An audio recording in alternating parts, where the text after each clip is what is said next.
মধ্যপ্রাচ্যের উত্তেজনা যখন চরমে, তখন ইরান ইস্যুতে যুক্তরাষ্ট্রের সামরিক পদক্ষেপের খরচ নিয়ে নতুন তথ্য সামনে এসেছে, যা চলমান অভিযান ও শক্তি প্রদর্শনে ওয়াশিংটনের ব্যয় ইতিমধ্যে পৌঁছেছে বিলিয়ন বিলিয়ন ডলারে।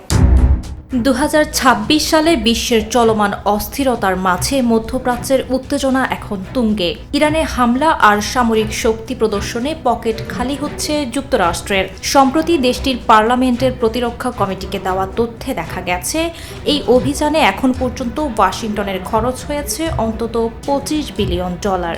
সংশ্লিষ্ট সূত্রগুলো সিএনএনকে জানিয়েছে, এই $25 বিলিয়ন কেবল সর্বনিম্ন হিসাব। প্রকৃত অঙ্কটা আরও অনেক বড়, যার সিংহভাগই ব্যয় হয়েছে আধুনিক মরণাস্ত্র এবং সামরিক সরঞ্জাম কেনায়। অথচ 2026 সালে বিশ্বের প্রায় 8,70,00,000 মানুষের মানবিক সহায়তার জন্য প্রয়োজন মাত্র $23 বিলিয়ন।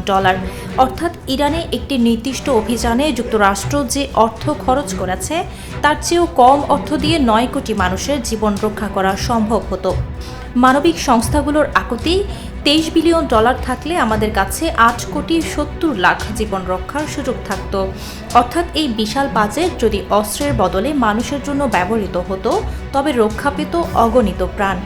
যুদ্ধ নাকি মানবিকতা, কোনটি এখন বিশ্বশক্তির অগ্রাধিকার হওয়া উচিত?